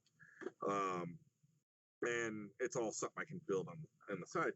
But even then, I reserve all the really fancy stuff for cons and major events in my game. I don't. I mean, you probably have seen lots of my videos where most of it's drawn on a battle mat. I might have, some furniture or something thrown on there for a little extra dimension, or something for the players to turn over and use. But I don't believe that you should have everything laid out every time, because it's just going to be, one, it's going to be less special when you do it, and two, it's going to become a job to stay on top of that. It's going to stress you out. It's going to make you not enjoy the game as much, because when you're sitting there, you're like, oh fuck, we're playing tonight. I got to draw this map, and then if you do it and you bust your ass to get it done, and then your players don't exhibit the reaction you wanted, then you're pissed off. So I 100% hear you there, and I agree with you. There is something to be said about the mind and what you do with the maps, and using a little bit of furniture here and there to kind of bring it to life. That's really neat, but it's not always like, you don't always need that 5-star setup.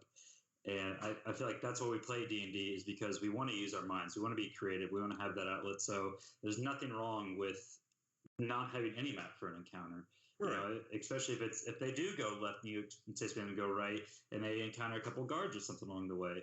So that's awesome. I couldn't agree with you more. When I first started playing, we were talking about miniatures a little bit earlier, and we kind of got off the topic, but my first miniatures were pennies wrapped in Scotch tape that we could draw on. Nice. And then for like dragons, we would actually take the pennies and like build the form of a dragon, like a 2D dragon, and then tape them all together. So there's our dragon, a big floppy dragon, but it was all taped together. Yeah. And ogres were 4 pennies, that sort of thing. And then later in the mid 80s, we went up and we bought mat board, like like the mats that would frame pictures with, and we cut giant sheets of that into 1-inch squares, and then covered them in Scotch tape. And that friend of mine, Sean, he was a really good artist.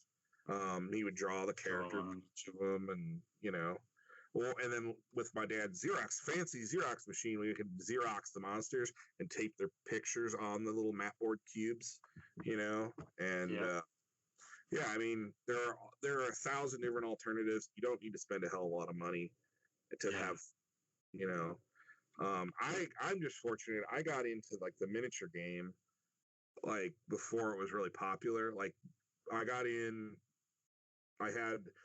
rid of all of my old lead stuff when I had kids. Yeah. But I have countless pewter ones. I don't use those very often because if you drop one of those on the floor, the paint job's ruined. Yeah. So those are largely packed up, but I've got 15,000 plastic miniatures that are all pre-painted or painted, and they're just in giant. I was over here like, Yeah. And I remember it was about my friends came over one day and we did an inventory of them. And this was probably 10 years ago, and there was over 10,000 10 years ago. I don't even know how many I've got now. Dude. So that's my clutch is mini collecting. And speaking of which, we can all see in the background the colossal red dragon, which I'm so pissed that I didn't buy that 10 years ago, because I remember thinking to myself, oh, I really want to buy this, but I feel like I'm too old to buy this thing. And it was like, I don't know, it was like $70 or something, maybe. I don't remember. $75, yeah. And now it's like priceless. By the way, anybody out there listening to this, and Matt, you too, Keith, if you guys ever come across the blue dragon, the blue gargantuan dragon, somebody selling it. You. Yes. If you ever come across anybody selling that thing, let me know, because I will buy that sucker. Wait, who makes that one? I think it's Whiskey. That's a Wizards of the Coast. Wizards of the Coast ones? Wizard Coast did all of those early ones. So it's a pre-painted one? Yeah. Oh, okay. But you could they have like the new ones. Yeah. The new ones that you can paint yourself. Paizo also has some cool ones. Yeah. No, I actually have I'll show you up top. I got my dragon collection up there. There's the there's Paizo. Yeah, the Paizo one, the black and the dragon. white and the black there. Yep. I just picked up Icing Death. That's fucking Cameron. Look right behind me. You can hear Drizzt, Wolfgar too. Yep. I have Wolfgar on Drizzt. Keith, let me see your dragons. Oh, I just have a few of the dragons that right up there. They're all the whiz kids. I don't know how well you can see them. Oh yeah, they look great. Do you paint, Matt? I do, but I don't have time. Yeah. My son does most of the painting now. I got you. He's pretty good. He's only been painting like a year and a half, and he's done a really good job on a lot of stuff. He took one of the Paizo, the Pathfinder white dragons that's unpainted, and he painted it as a green dragon, and it looks great. That's badass. Because it looks more like a green dragon on the WotC side. Yeah. Than Paizo white. So he did it. It's almost like an emerald green. It's got, and his trick for all you guys out there, if you're patient, is to use min wax. Takes forever to dry, but the min wax gives it this rich, warm, and that min wax gets in all the cracks and crevices. It's like a wash, but it's impossible really to say. I don't really have an example around, but I can't really describe it, but it just looks amazing. But min wax. So anytime if you want to like age something, min wax is a really good way of doing it. Mm-hmm. But it just takes forever to dry. That's the only bad part about it. I know Black Magic Crack uses a lot of min wax, I think. Yeah. He has some incredible builds. But yeah, I mean, it's like there's so much stuff out there these days, and all of this is like a new revolution in miniatures, with the unpainted stuff. And God, I can't. If it was 1981 and this stuff came out, I would have been just happy to have it. Like we were using pennies. So there's lots of folks out there that are like, but if I buy it, it won't be painted, and who cares? I mean, it's like you don't have to paint anything. Yeah. Enjoy it. Enjoy what you can do, and bring a game to life however you can. And it's my backlog of painting those a whole bunch of 30-gallon storage bins there. I just don't have time right now. Like I've got all this bone stuff here that I don't even have room for in all my storage boxes. So every time we game, they just get moved around the room. Mm-hmm. But I mean, I guess that's one of the things about D&D is that it's also kind of addictive to you get a new miniature and you're like, oh, I could see myself. You immediately build a story around that miniature and what the history of that character and what they did and what they went through and what they can mean to your campaign. This guy that I just picked up, I think you saw the post about it, but the Gulvorg, I got this guy recently, and I just had to throw him in the mix, even though it's not even a 5th edition character. It was I think it's 3.5 or 3rd edition. Yeah, and I made up a stat block for him, and just because that mini is so badass, I had to use it. Yeah, I mean, it doesn't matter.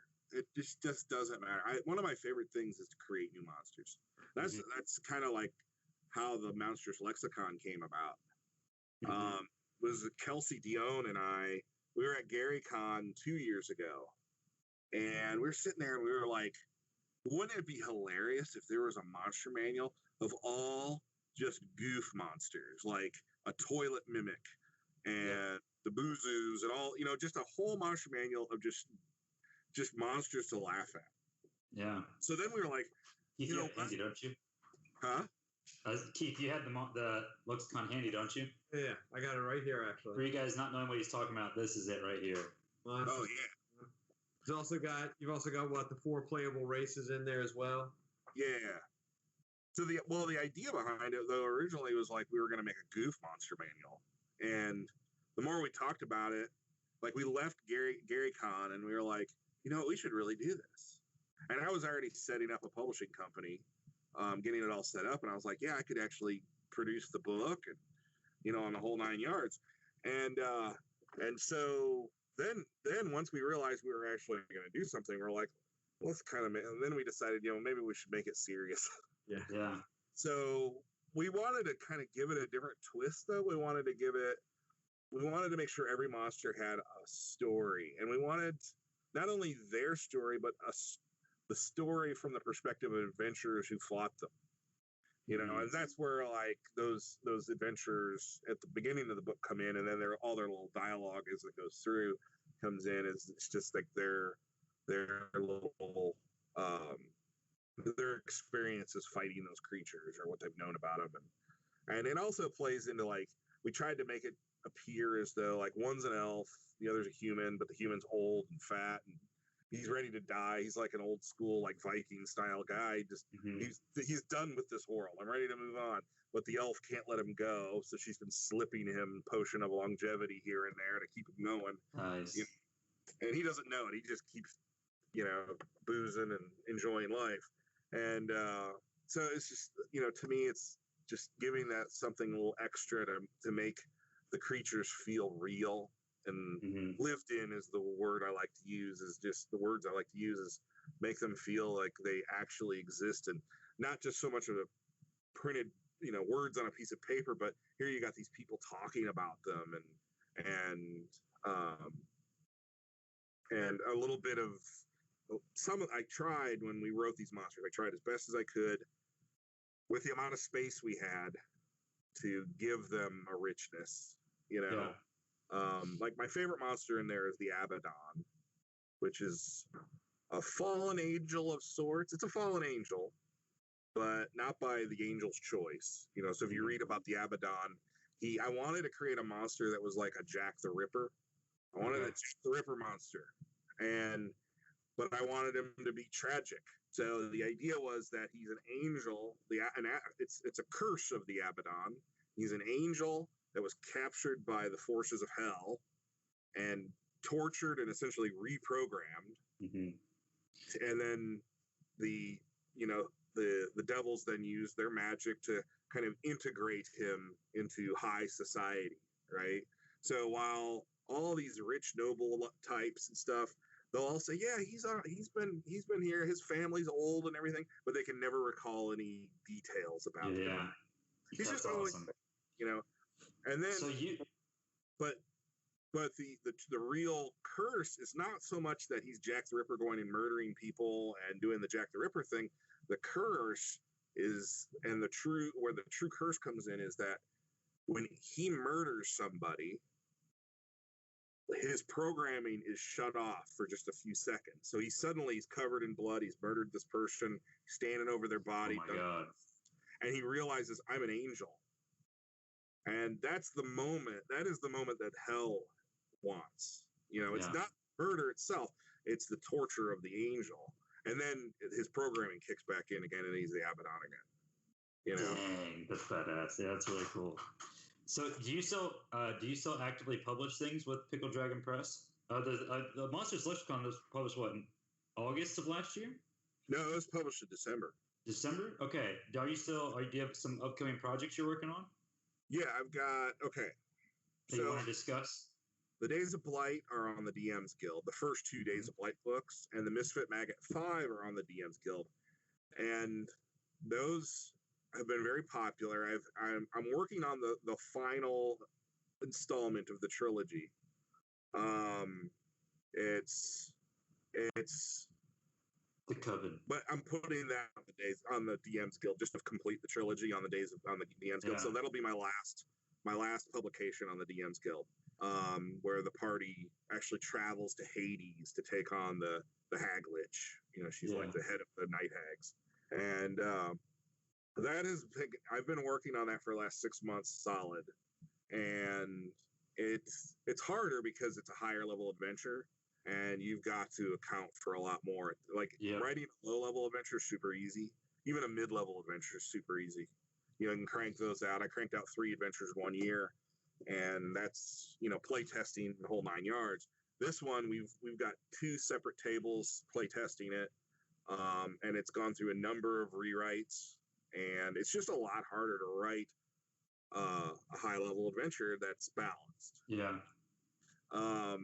So that'll be the last DM's Guild. Now I'm working with Printable Scenery to write those adventures, and I'm also working with Architects of Destruction. I'm writing adventures for them, and after the Kickstarter, they'll be released on the Pickled Dragon Press as well. So there's a number of things coming up. We also have a miniature line coming out for the Monsters Lexicon through Bear's Head Miniatures. So awesome. Now the thing that we went for with the Monsters Lexicon is more of an old school black and white pen and ink style art, like you saw in the original Monster Manual and Fiend Folio and that sort of thing. And we wanted to capture that. So we got with Bear's Head Miniatures, who produce miniatures the old school way, where they hand sculpt everything, and then they create their casts, and it's all pewter, so it's all old school. So we're just trying to stay true to that old school way of doing things. Mm-hmm. So that's another thing. I think in the next year and a half, there's probably going to be like 3 to 4 Kickstarters I'm going to be involved with. It's going to get a little maddening here soon. Plus, I'm trying to move, so yeah. Well, Matt, there's 1.5 million things that I want to continue to talk to you about, and I'm sure we'll definitely have you on again sometime. That'd be great. I definitely do have something that I want to talk with you and Keith about. It's kind of that plot point, that little nugget that I fed my players that turned into a huge thing. I kind of went down the rabbit hole with it myself, and I've developed a pretty big history of all of these little items they have to collect. And I literally all day yesterday, something struck me, and I started writing. And next thing I know, I was at like 20 pages, and it's something that it's based off what my characters are experiencing. They're really enjoying right now, and I kind of want to experiment a little bit more and get what your guys' thoughts on it. But nonetheless, I do have a question for you. One last question for now. If you could play D&D with anybody, past, present, future, whatever, who would it be? You could play as a player, or you could have them as a player. I would love, only because I've heard Luke Gygax talk about it so much, about when he's DM'd for his dad. I would love to be able to have been able to DM for Gary Gygax. That's probably kind of probably too obvious of an answer for me, because I'm kind of a old timer, you know, and so that's probably maybe too much of an easy answer. So I would say the person I think it would be the coolest, and I'm the caveat here, I'm gonna pick someone that I don't think plays D&D. Okay. Because I think that's more interesting answer. But I think it would be amazing to play D&D with Jeff Bridges. Jeff Bridges. The dude. Yeah, the dude. Damn, yeah, that would be a good one. That'd be a lot of fun. I think that would be the coolest thing ever. And, I DM think for him or play with him? Huh? DM Either for one. him or play either one? Either one. I don't care, because that would be amazing. I think that would be. I think his perspective on things is so out there. Mhm. Every time I hear him interviewed, he has a great website where he displays all of his artwork and stuff. Yeah. So I highly recommend people check it out, because it's really cool stuff. But I just think it would be hilarious for him to be a player or a DM. I'd love to be able to DM for him. I have to admit, my favorite thing about D&D is DMing. Like, Yep. I just never get tired of it. I never get tired of it at all. So, Yep. but I hear you there. Jeff And Keith, did you have a question too? I do. So you did mention already your favorite campaign, and I think you mentioned your wife's one of the characters, one of your favorite characters. What is your personal favorite PC that you've used?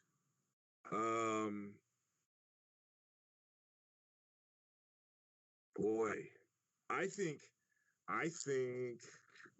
and my DM Jeff killed him. Of course. All of my characters he's killed. He killed them all, except for my most current one, which I'm sure he's getting ready to do.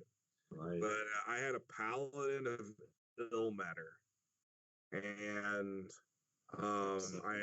I wrote this great history for him, and I really tried to embrace the whole ill matter thing, the suffering god, the crying god, Mm-hmm. And I think that was my favorite character I played. What edition was it in? That was 3rd edition. 3rd edition? Okay. Yeah. I mostly DM during 1st and 2nd. Right. I had one character during 1st edition. I had several characters in 1st edition, and we're talking like when my brother was DMing for that short time. I had my first character ever, and all of my players will say, I knew you were a bad seed, was an assassin. Nah. Assassin. The old 1st edition assassin. Yeah. But when Make you're this that, poison check. Oh, I rolled an 11. Oh, the DC was 10. Your character's dead. Yes. The assassination sharks. But I think my favorite character from a role playing standpoint was that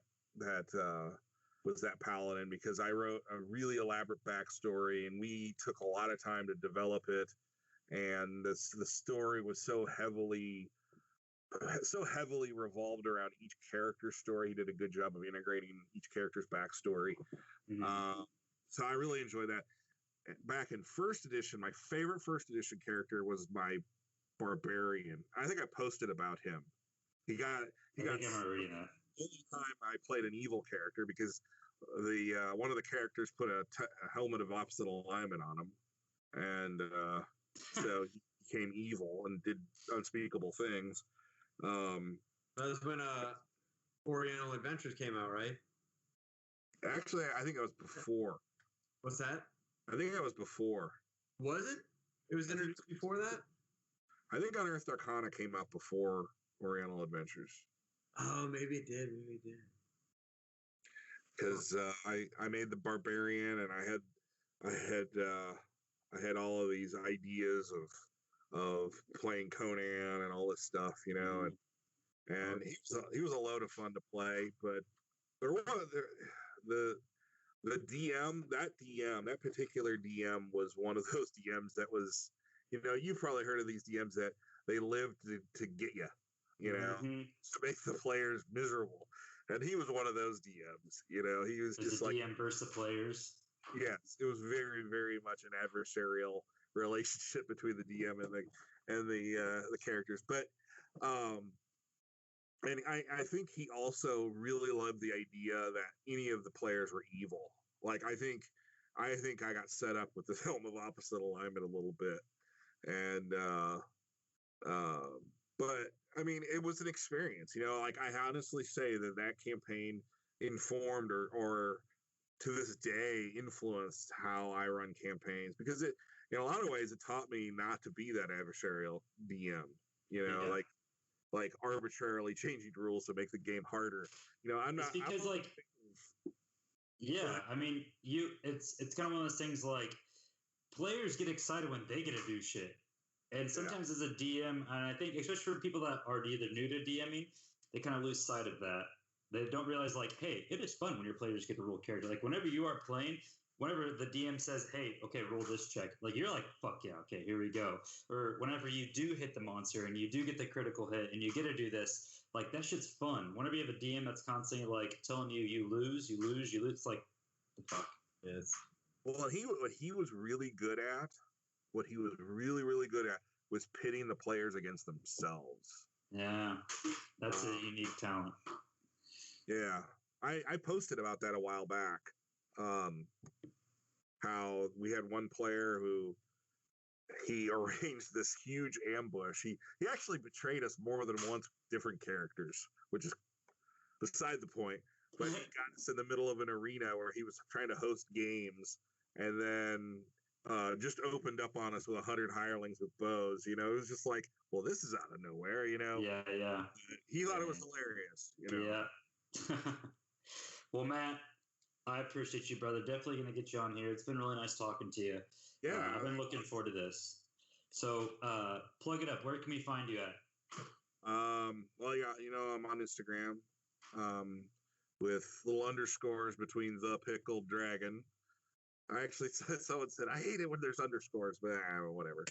And then I've got my website. It's the triple W's, thepickleddragon.com. It's all one word. Those are the main places. I have like a YouTube channel and stuff. But I don't, you know, I post videos there and stuff, but it's not. I use it mostly to like host the video, you know, so I can post it elsewhere. I also have a Discord channel that we share. I'll post little encounters and stuff up, and I could put in my story a link to that tonight. Yeah. So if you want to join my Discord, everyone's welcome on my Discord, and I put like all the magic items I'm always posting, or little encounters or new monsters I'm play testing. I put up there first, and people can try them out themselves. I try to share as much as I can, and we got a good little group of about 100 or so people on there that will share. So nice. And Keith, what about you? Well, you can obviously follow me on Instagram at fire.and.dice, and then on YouTube, Fire and Dice as well. And one other thing, Matt, it dawned on me probably about a half hour ago. I was holding on to it. The Veiled Society. Yes, that's it. The Veiled Society. The first edition module. Oh, with the assassins. That's right. Yeah. Nice. That was one of the first canned adventures I went through. Yeah. I have one too, and I have no clue where that thing is now. Now that I think about it, I'm like, I don't have it anymore. I actually have it in the box right in front of me here. Nice. That's hilarious. All right. Well, guys, seriously, both of you, thank you so much. It's been a blast. There's 10,000 other questions I want to ask. You guys can find me at DnDPodcast on Instagram, the YouTube channel, the Twitch channel. I'm going to try and be better at being more consistent with posting these things up on YouTube in timely manner. I do apologize for the technical difficulties with not being able to stream it live, but we got a good recording of it. So, gentlemen, seriously, thank you so much. We'll be in touch soon. Yeah, thanks, Matt. Thanks for coming on, Matt. Yeah, Hope we can do it again soon. Absolutely. Well, you guys both have a good night. Thank you guys for watching, and we'll catch you next time. All right, take care.